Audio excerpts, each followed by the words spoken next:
চলে আসলাম ছাদ সংসারে। হ্যালো এভরিওয়ান, আসসালামু আলাইকুম। বন্ধুরা সবাই কেমন আছেন? আমি আলহামদুলিল্লাহ ভালো আছি। কিছু সবজি উঠাবো, রান্না করব, আর ছাদে টুকটাক কিছু কাজ করব।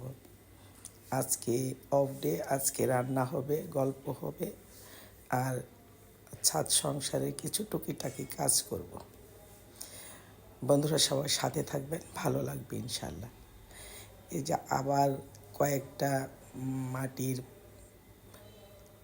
বাসনকোসন নিয়ে এসছি, ছোটো ছোটো। দেখলে এই টুকিটাকি মাটির জিনিস কিনে ফেলি ছাদ বাগানের জন্য, ছাদ সংসারের জন্য।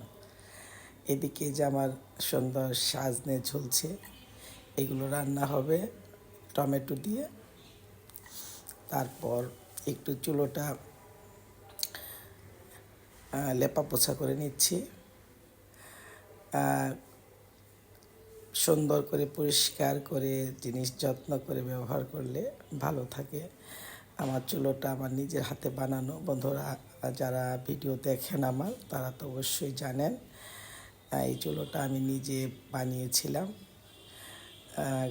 খুব ভালো লাগে আমার এই চুলোতে ছাদে গিয়ে রান্না করতে, চা বানিয়ে খেতে, কিছুক্ষণ সময় এখানে থাকতে ভালো লাগে। আর ছাদে তো প্রতিদিনই কিছু সময়ের জন্য যেতে হয়, তা না হলে গাছগুলো আমার ভালো থাকবে না।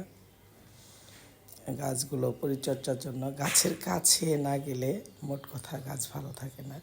এই যে আমার পিকুসোনা, উনি একটু বড় হয়েছে, চান্স পেলেই শুয়ে পড়ে, শরীরটা ভারী হয়ে গেছে মনে হয় এরকম। যাই হোক, আমি ছাদে গেলেও আমার সাথে থাকবে। সে আগে আগে একদম তৈরি ছাদে যাওয়ার জন্য। টুকিটাকি মাটির কিছু জিনিস কিনেছি, ওগুলো ধুয়ে নিচ্ছি। একটা টিপস বলবো, মাটির হাঁড়ি পাতিল বাসন কোসন রাখার সুন্দর একটা উপায়। তো এইভাবে মেজে ধুয়ে রোদে শুকিয়ে রাখলে ভালো থাকে। এত টিপসটা হচ্ছে, মাটির বাসন কোসন যখন আমরা ব্যবহার করব, সেগুলো সুন্দর করে মেজে ধুয়ে রোদে শুকিয়ে একটু ওপেন জায়গায় রাখার চেষ্টা করব।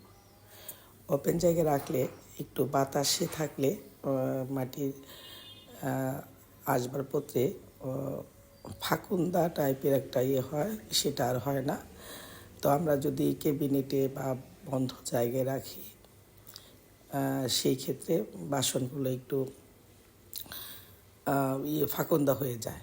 তো আমার জায়গাটা আসলে ওপেনে, ছাদ সংসারে ওই র্যাকের মধ্যে রেখে দিই। তো যেই বন্ধুরা রাখেন আর কি, তাদের জন্য টিপসটা ওপেন জায়গায় রাখবেন। তাহলে ওপেন জায়গায় রাখলে সুন্দর ভালো থাকে, আর বন্ধ জায়গায় রাখলে একটু ফাকুন্দা পড়ে যায়। তো বন্ধুরা, যখন যাই করি আপনাদের সাথে শেয়ার করতে ভালো লাগে। সবাই ভালো থাকবেন, সবাইকে সালাম। আজকে রান্না করব, খাবো, বন্ধুদের সাথে পরে আবার ভিডিও শেয়ার করব। সেই পর্যন্ত ভালো থাকবেন। আসসালামু আলাইকুম।